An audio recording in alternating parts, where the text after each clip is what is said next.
新来的实习生成天在工位打游戏，却次次都能出色完成公司的任务。只因他出手极其阔绰，帮他写一次周报就给5000，替他做一次 PPT 直接给1万。这让正缺钱给母亲交手术费的我听得异常心动，闺蜜却拉住我：人要有骨气，绝不能赚这种人的钱。可后来我妈心脏病发急，需10万块救命时，闺蜜却拿着我熬夜写出的方案成功转正，还偷偷躲在茶水间给那个废柴端咖啡献殷勤。她看着我到处借钱的狼狈样，嘲讽我：穷鬼就该认命，这就是职场。最终我1分钱没筹到，母亲被赶出医院惨死。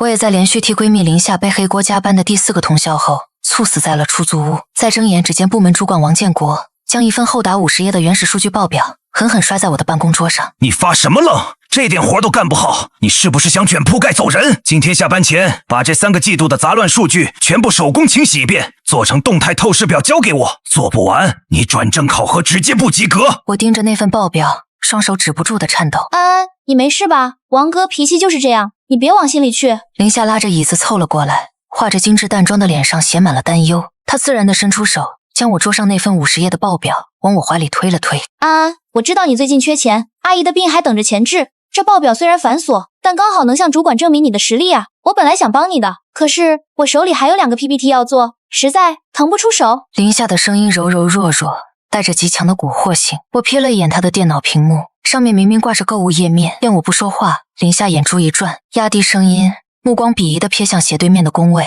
那里坐着那个传闻中的废柴关系户齐洛。他正戴着降噪耳机，修长的手指在屏幕上疯狂走位，打着游戏。安安，你看看那个齐洛，同样是实习生，凭什么我们要累死累活，他却能这么安稳的拿工资？我们绝不能纵容这种职场蛀虫。等中午休息，我们一起去举报他划水。又是这一套，前世他就是这样撺掇我去举报，结果自己去送咖啡邀功。后来我才知道，那个天天打游戏被林夏骂作废柴关系户的齐洛，根本不是什么普通的关系户，而是集团董事长唯一的儿子，真正的太子爷微服私访。去举报他？对呀，为了维护公司的公平。好啊。我站起身，一把抓起桌上那份50页的报表，重重地砸在林夏的键盘上。既然你这么热爱公司，追求公平，这份能证明实力的报表就让给你了。在林夏见鬼一样的目光中，我毫不犹豫地转身，径直走向了角落里那个被暴雪音效环绕的工位。角落的工位上，齐洛正舒舒服服地窝在人体工学椅里。此刻他正戴着降噪耳机，修长的手指在手机屏幕上疯狂走位，屏幕里正进行着激烈的团战。我屈起食指，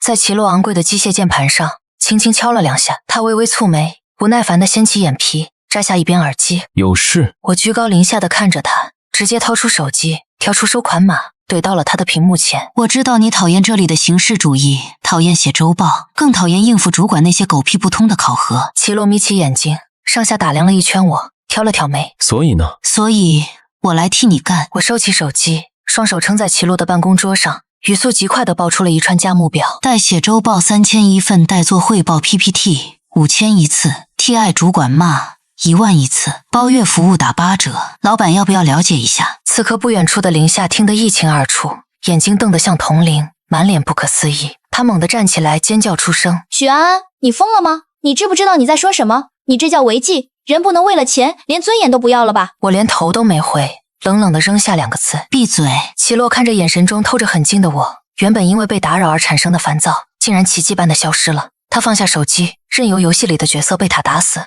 往后一靠，双手交叉放在身前，饶有兴致地看着我。在此之前，靠近他的女人要么是图他的背景，要么是试图用拯救堕落青年的圣母心来感动他。只有我眼底清澈的只有2个字：搞钱。不谈感情，不谈梦想，只谈交易，这很符合他的胃口。你很缺钱吗？非常缺。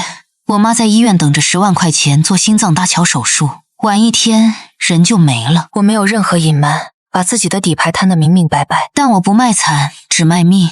只要钱给够，在这个公司里，我就是你最锋利的刀和最坚固的盾。有意思。齐洛轻笑一声，他没问我为什么不去走正常途径借钱，也没问他凭什么觉得自己值这个价。在顶级豪门的斗争中长大的他，最看重的一点就是干脆。于是他从口袋里摸出一部私人手机，对准了我还亮着的收款码。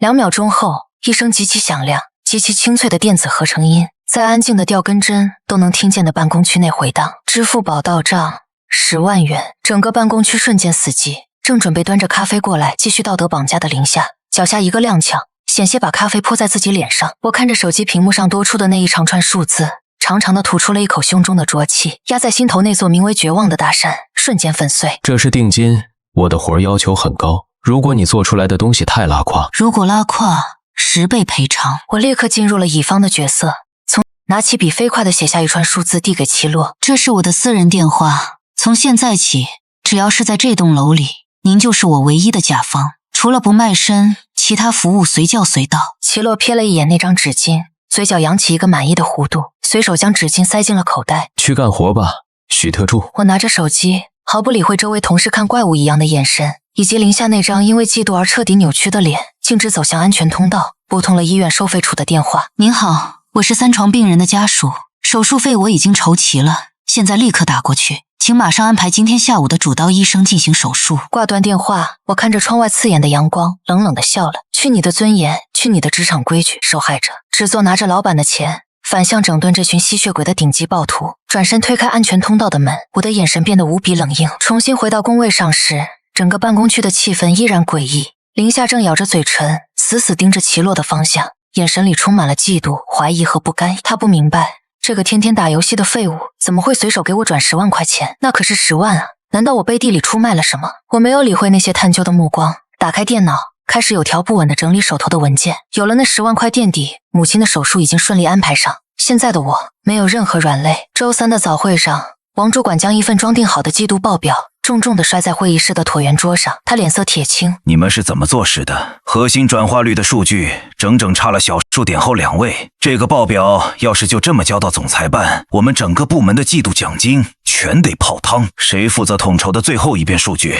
会议室里鸦雀无声，所有人大气都不敢出。这时，林夏眼珠一转，换上了一副痛心疾首的表情，转头看向身边的我，他的声音不大不小，刚好够全会议室的人听见。安安，我周5下班前特意叮嘱过你，一定要核对一遍云盘里的透视表。我知道你周末要去医院照顾阿姨，还要去借钱，很辛苦，但工作上的事怎么能这么不上心呢？要是出了大纰漏，我们整个团队都要被你连累的。这番话可谓是教科书级别的绿茶发言，既点了我的错，给我立了个因为私事耽误工作的罪名，又暗讽我穷酸到处借钱，最后还站在了团队利益的道德制高点上。果然，主管的眼神瞬间像刀子一样剜向我。许安，你不仅工作态度散漫，还敢搞错核心数据。你这种连基本职业素养都没有的人，我看也不用等转正考核了，今天就结工资走人。面对千夫所指，我没有像上一世那样涨红了脸拼命解释，也没有委屈的掉眼泪，而是面无表情的靠在椅背上，从口袋里掏出手机，点开微信，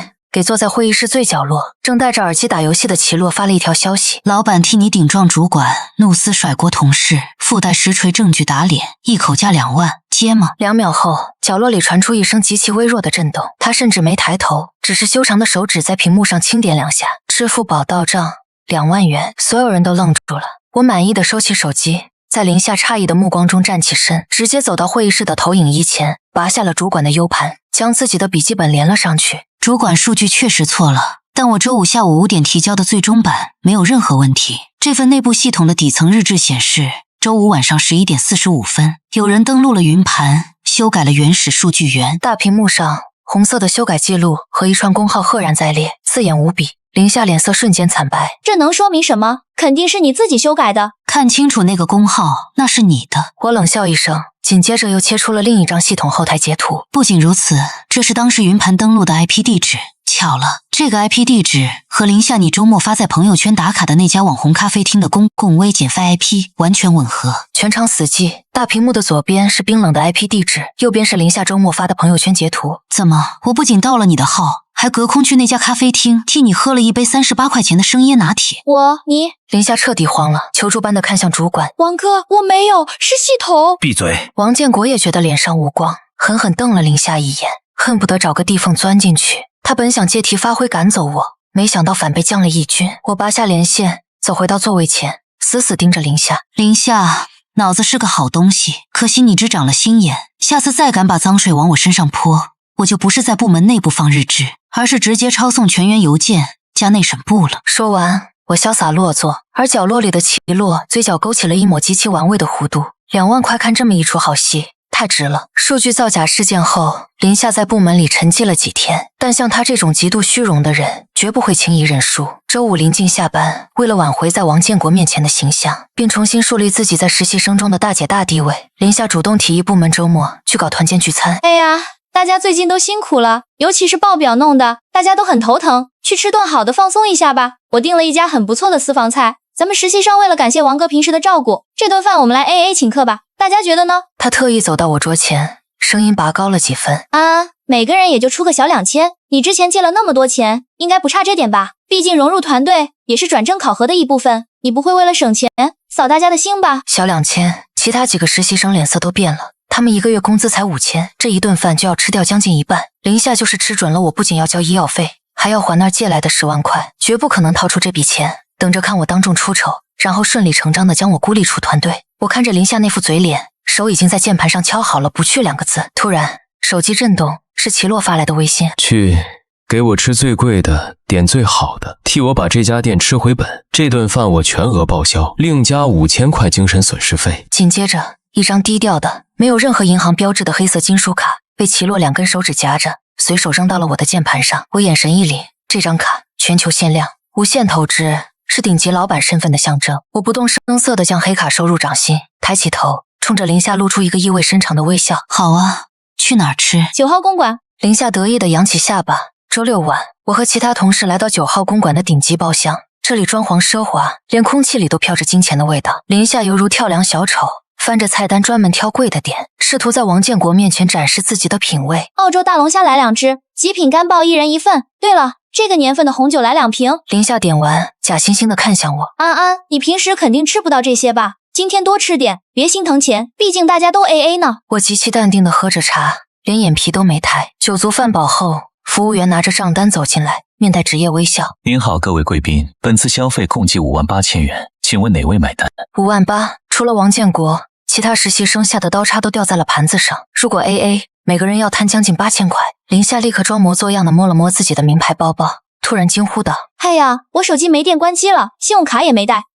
要不你先垫付一下，毕竟你最近借了不少钱呢，我回去就转你。这才是他的最终目的。58000，我要是拿不出来，今天不仅要被扣押在这里刷盘子，周一去公司也会成为全集团的笑柄。所有人的目光都落在了我身上，王建国更是冷笑着靠在椅背上准备看好戏。让我垫付。我慢条斯理地擦了擦嘴。是啊，大家都是一个团队的，你不会这么见死不救吧？林夏还在逼迫。行。我站起身，从口袋里摸出那张黑色的金属卡，2根手指夹着，递给服务员。刷卡，没有密码。服务员双手接过卡片，在看到那张纯黑磨砂卡面和边缘的一圈暗金纹路时，瞳孔骤然收缩，倒吸了一口凉气。他的态度立刻从职业化变成了极度的敬畏，甚至双手都在微微颤抖。您稍等。服务员鞠了一躬，几乎是小跑着出了包厢。不到2分钟，包厢门被猛地推开，但不是服务员，而是餐厅的总经理满头大汗地跑了进来。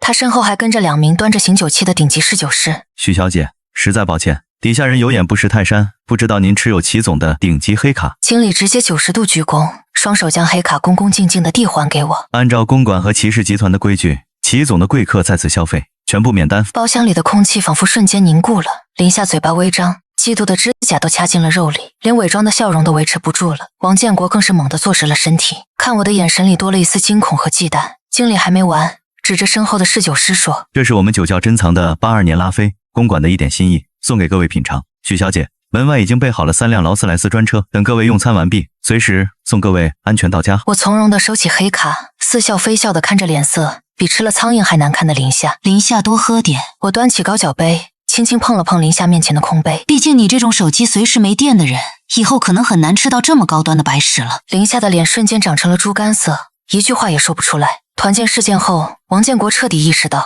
我背后绝对有他惹不起的靠山。如果让我顺利转正，早晚会威胁到他的位置，甚至查出他在部门里做过的那些龌龊事。为了保住自己的地位，王建国决定先下手为强，利用职权把我逼走。周一上午，王建国将一份厚厚的沾满灰尘的文件袋直接拍在我桌上。许安安，既然你能力这么强，连9号公馆的黑卡都有，那咱们部门最棘手的这个供应链整合项目就交给你了。此话一出，周围几个老员工都倒吸了一口凉气。全公司都知道那是个天坑烂尾项目，合作的供应商是个不折不扣的流氓企业，拿了公司3000万的预付款，不仅不发货，还还找各种理由拖延。偏偏这家公司还是王建国亲自引进的，这摆明了是要拿我当替罪羊。王建国恶狠狠地威胁道：下周3之前，如果他们还不肯签字推进项目进度，你就给公司造成千万级损失，直接卷铺盖走人，公司还会追究你的法律责任。林夏在一旁幸灾乐祸：安安，这可是个大项目，王哥这是在器重你呢，你可千万别辜负了领导的信任啊！我翻了2页文件，看着上面漏洞百出的条款，非但没害怕，反而笑了。让我接手可以，但我需要你签一份特别授权书。什么授权书？我从抽屉里抽出一张早就打印好的纸。从现在起，这个项目我拥有最高决策权、财务调查权和法务对接权。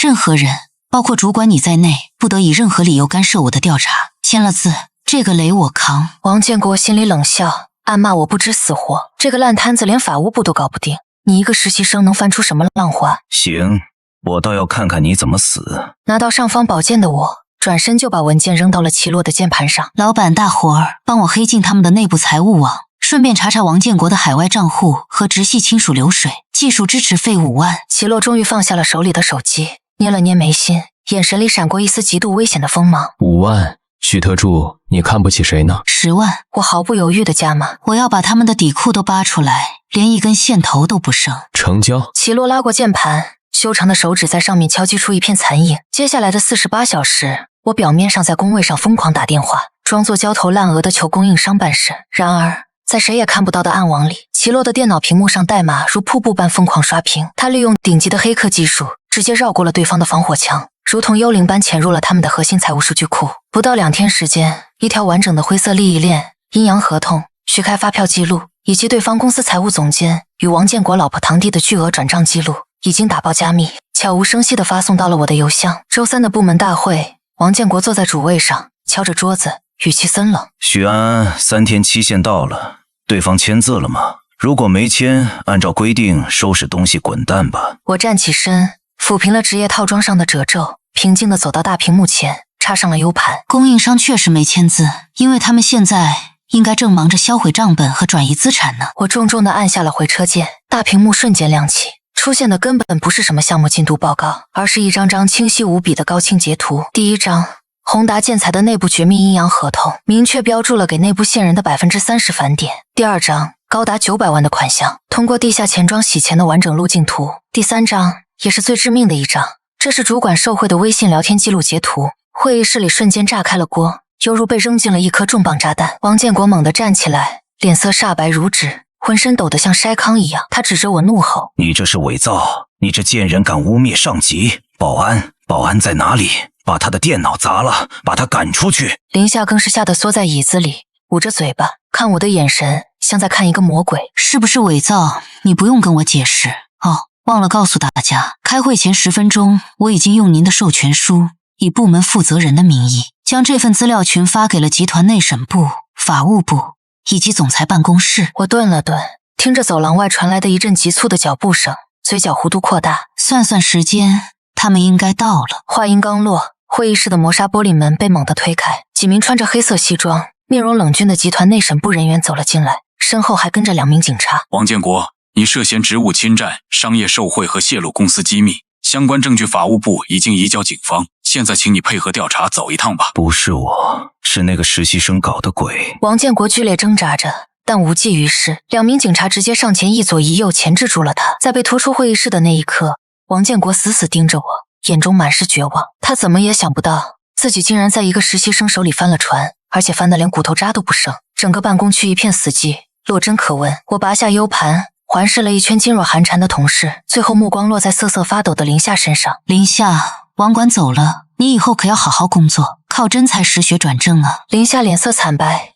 一句话都不敢说，甚至连直视我的勇气都没有了。我回到座位上，拿起手机给齐洛发了一条微信：合作愉快，老板，你的钱花得很值，王建国祭天了。10秒后，齐洛回复了一条消息：干得漂亮，另外把我的黑卡还我，那可是限量版。我轻笑出声，将黑卡拍在桌上。自从主管王建国被内审部和警方带走后，我们整个部门经历了一场大换血。原本嚣张跋扈的林夏，肉眼可见的憔悴了下去。他最大的靠山倒了，而在即将到来的转正终极答辩中，只有1个名额。以我现在展现出的恐怖实力，林夏知道自己毫无胜算，嫉妒和恐惧像毒蛇一样啃噬着林夏的理智。他不甘心，凭什么一个到处借钱的穷酸女人能踩在他头上？为了找到我的弱点，林夏连续跟踪了我3天，终于查到了我母亲所在的医院。这是一家出了名的高端私立医院，非富即贵才能住得起特护病房。林夏顿时像闻到血腥味的猎狗，眼里闪过恶毒的光。他立刻联系了自己前不久在夜店刚勾搭上的富二代男友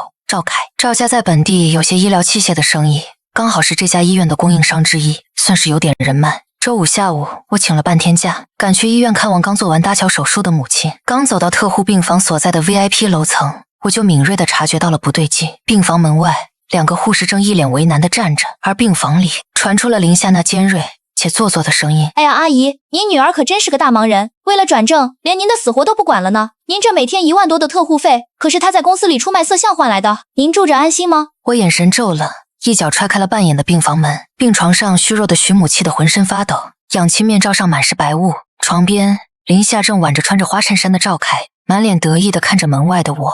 林夏，你想死可以直接去跳楼，别脏了我妈的病房。我大步走进去，声音仿佛淬了冰：“许安安，你少在这里装清高，我今天来就是替公司揭穿你这个真面目。你为了上位不择手段，现在立刻马上在部门群里发语音给我道歉，并且主动放弃明天的转正答辩，否则怎样？”我冷冷地看着他。赵凯冷笑一声，抖了抖手腕上的表：“否则本少爷一句话就能让你妈今天就从这特护病房里滚出去。你们交的那点押金，我随便找个理由就能让医院冻结。你要是不服软，你妈这刚做完手术的身体只能去睡大街了。”我的手指在身侧微微蜷缩了一下，这是我唯一的软肋。前世母亲就是因为被赶出医院而在绝望中离世，林夏这一招不可谓不毒。怎么怕了？林夏看着我沉默，以为拿捏住了他的命脉，得意忘形地走到我面前，指着地面：“怕了就给我跪下！你不仅要放弃转正名额，还要把你那个勾引高层的手段交出来！”我闭上眼睛，深吸了一口气，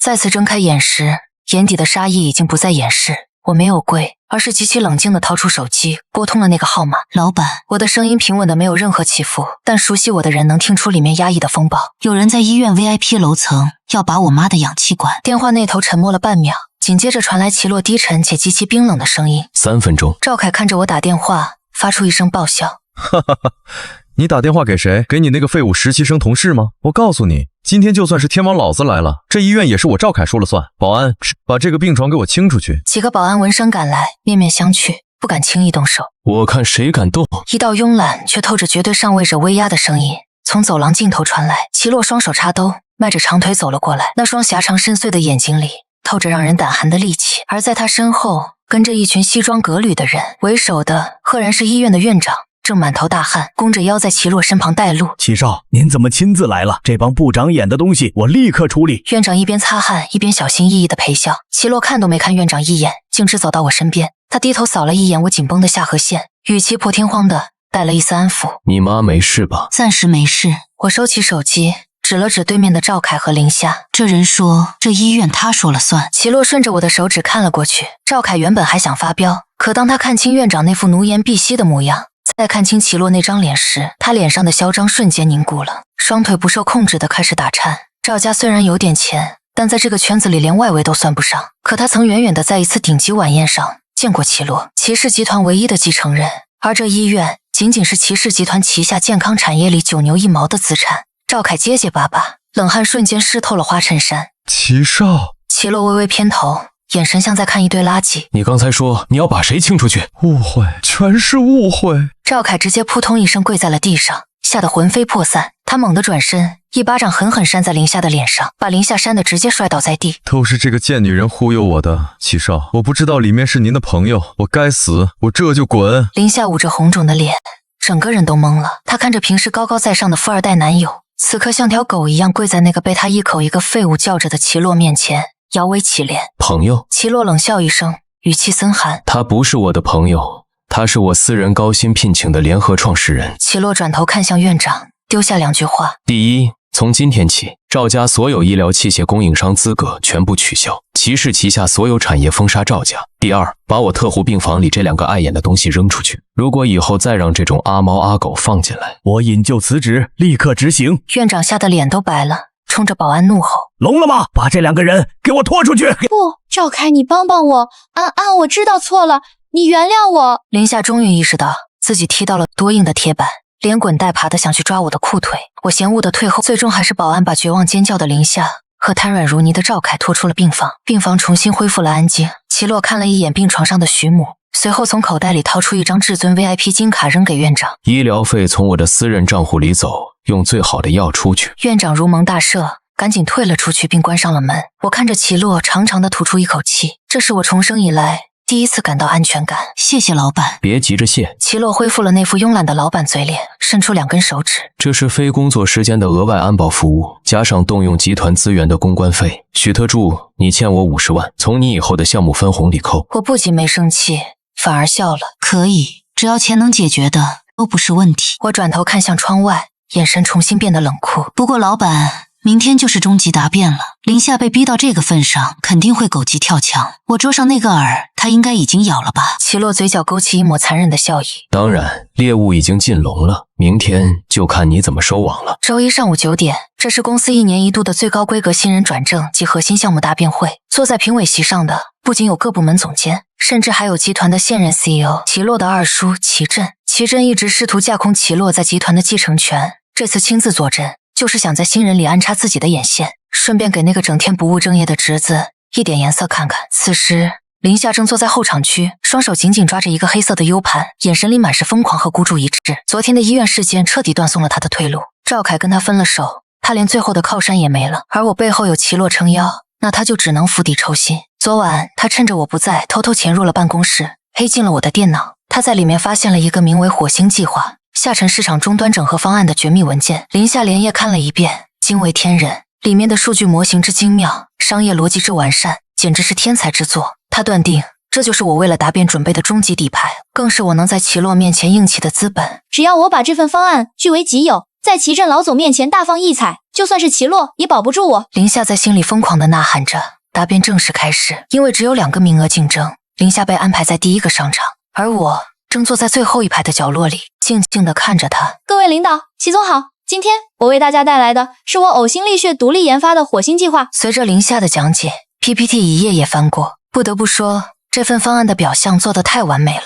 前10分钟，不仅评委席上的总监们都频频点头，连齐震也露出了赞赏的目光。林夏越讲越激动，他仿佛已经看到了自己升职加薪，把我踩在脚下的画面。他甚至在演讲间隙挑衅地看了一眼后排的我，然而我依然面无表情，甚至用口型对他说了2个字：继续。通过上述闭环模型，我们将在第3季度实现利润翻倍。林夏慷慨激昂地做出了总结，深深鞠了一躬，全场响起了掌声。齐震更是满意的点点头，拿起麦克风：非常精彩的企划案，林夏，这个方案真的是你一个人独立完成的吗？是的，齐总。林夏毫不犹豫地回答，斩钉截铁。为了这个方案，我连续熬了半个月的通宵，所有底层数据都是我亲自跑出来的。很好。齐震笑了笑，正要宣布给林夏打高分，突然会议室的大门被推开了，齐洛单手插兜，先庭信步地走了进来。他身后没有跟着任何随从，但那股与生俱来的压迫感让整个会议室瞬间安静了下来。二叔，这么精彩的答辩，怎么不等我这个名义上的实习生一起来听听？齐洛拉开最前排的一把椅子，随意地坐下，双腿交叠。齐震脸色微微一沉，但还是维持着长辈的风度。阿洛，你平时对公司业务不上心，我还以为你不来了。林夏刚才的方案非常出色，我看今年这唯一的转正名额非他莫属了。是吗？齐洛修长的手指在桌面上敲击了2下，抬眼看向台上的林夏。既然这份方案这么完美，林夏，我刚好有几个细节想请教你。齐洛冷冷的开口，声音不大，却传遍了会议室的每一个角落。您请问？林夏心头猛地一跳，有种不祥的预感。齐洛直接指着屏幕上最核心的数据图表，翻到第15页，你在这里使用了一个动态平衡对冲模型，但是你有没有发现，你引用的第三方数据源 X 的底层逻辑和我们集团目前的结算周期 Y 存在一个14天的时间差？此言一出，几个财务总监的脸色瞬间变了，立刻翻开手里的纸质资料开始核对。林夏满头大汗，他根本不懂什么对冲模型，这只是他照抄来的东西。这个时间差是可以通过后续的融资来填补的。蠢货，这14天的时间差，在这个100亿级别的资金盘里会产生多大的杠杆黑洞，你知道吗？齐洛站起身，眼神凌厉地扫过全场，最后定格在齐震那张已经变得铁青的脸上。如果按照这份方案去执行，不出3个月，公司的现金流就会被彻底锁死，甚至会因为涉嫌非法集资接受审查。林夏，你这哪里是火星计划？你这明明是给公司准备的定时炸弹！全场倒吸一口凉气，几个业务总监核对完数据后，脸都吓白了。齐总，骆少说的对，这个模型存在致命的逻辑陷阱，如果强行推进，后果不堪设想。林夏彻底崩溃了，他双腿发软，直接跌坐在台上。不，这不是我写的，这是我从许安安电脑里拷出来的，是他要害公司。此话一出，全场哗然。哦，刚才不是还信誓旦旦说是你呕心沥血独立研发的吗？齐洛冷笑一声，终于露出了獠牙。我从后排站起身，不疾不徐地走到前面，看着瘫软在地的林夏，像看一个小丑。林夏，那是我的废案，这是我半个月前做的一个错误的假设模型，被我扔在了电脑的加密回收站里。我不明白，你怎么会把它当成宝贝一样偷出来，还堂而皇之的当成了自己的答辩方案。你撒谎，你就是故意设套害我。设套？如果不是你居心叵测去黑我的电脑，偷取同事的劳动成果，你会踩进这个陷阱吗？你的贪婪和无知才是害死你自己的毒药。齐震看着这场闹剧，脸色阴沉的快要滴出水来。他原本想借林夏打压齐洛，结果林夏竟然是个偷方案的蠢货，还差点把公司推进火坑。够了！齐震猛地拍了下桌子。林夏涉嫌窃取商业机密，并企图实施重大商业失误，立刻开除，全行业通报拉黑。保安，把他给我赶出去！齐总，您给我一次机会，许安安，你不得好死！在林夏撕心裂肺的咒骂声中，2名保安像拖拉机一样把他拖出了会议室。那份他引以为傲的虚荣与贪婪，最终化作了勒死他自己的绞刑架。会议室重新安静下来，齐震揉了揉太阳穴，冷冷地看向齐洛和我。既然林夏被开除了，那许安安，你的答辩方案呢？如果你拿不出像样的东西，今天你也得走人。齐洛笑了，他从口袋里掏出一个银色的 U 盘，轻轻放在桌面上。二叔，别急，真正的好戏现在才开始。齐洛将 U 盘插上，大屏幕瞬间切换，不再是花哨的 PPT， 而是一个极其庞大、精密且正在实时跳动数据的交易监控系统。二叔，你不是一直好奇我这几个月天天戴着耳机在角落里干什么吗？齐洛双手撑在会议桌上，气场全开，瞬间从那个废柴实习生变成了掌控全局的王者。我花钱雇了一把全公司最锋利的刀，许安安，他负责在明面上帮我扫清像王建国、林夏这种基层的障碍，收集底层数据，而我利用这些干净的数据，在暗中搭建了这套系统。齐洛鼠标一点，大屏幕上出现了一个巨大的红色关系网，中心赫然指着几个高管的名字，全是齐震派系的人。这套系统已经成功跑出了集团内部长达5年的利益输送链条，包括供应链吃回扣、阴阳合同洗钱等所有证据。齐洛看着脸色煞白的齐震，二叔，刚才那个错误的火星计划，其实是你们派系过去3年一直在暗中使用的洗钱模型，对吧？我只是让我把它复刻了出来，作为诱饵。没想到你的好眼线林夏居然傻乎乎的把它当成了绝世好项目当众展示了出来。齐震浑身一震，瘫坐在椅子上，再也说不出一句话。他知道自己彻底输了。齐洛站直了身体，理了理西装的袖口，转身面向全场高管。从今天起，我全面接管集团核心业务。另外向大家正式介绍一下。齐洛侧过身，将拉我到他身边并排而立。许安安不再是实习生，他是我私人出资1000万聘请的集团核心项目联合创始人兼总裁特助。齐洛转头看向我，眼底终于有了除了算计之外的一丝温度，压低声音说道：这个牌面够抵消那50万了吗？许特助。我微微扬起下巴，红唇勾起一抹惊心动魄的弧度。勉勉强强，不过老板，从今天起，我的咨询费得按分钟算了。会议室的大门再次关上，但这一次被隔绝在外的不再是我，而是那些曾经高高在上、吸血敲碎的集团蛀虫。齐震瘫软在椅子上，连挣扎的力气都没有了。随着齐洛那套暗网监控系统将所有底牌掀开，内审部和法务部迅速接管了会议室。那些平日里跟着齐震作威作福的高管们，此刻个个面如死灰，排着队等待被谈话和移交警方。一场不见硝烟的集团大清洗，在短短1个小时内尘埃落定。走廊里，阳光透过落地窗洒在昂贵的大理石地面上。我站在齐洛半步后的位置，看着一排排高管向这位年轻的掌权者低头致意。我终于明白，为什么初见时齐洛能在那个角落里把游戏打得那么漫不经心。因为他从来都不是在摸鱼，他只是在冷眼旁观，看着这群跳梁小丑如何将自己一步步送上断头台。而我就是他选中来按动这台绞肉机开关的处刑人。许特助看够了吗？齐洛停下脚步，转过身，深邃的眼底带着一丝难得的笑意。他不再是那个网瘾青年。看够了，老板。如果您的清洗工作结束了，我们是不是该谈谈我的新合同了？毕竟联合创始人兼总裁特助这个名头，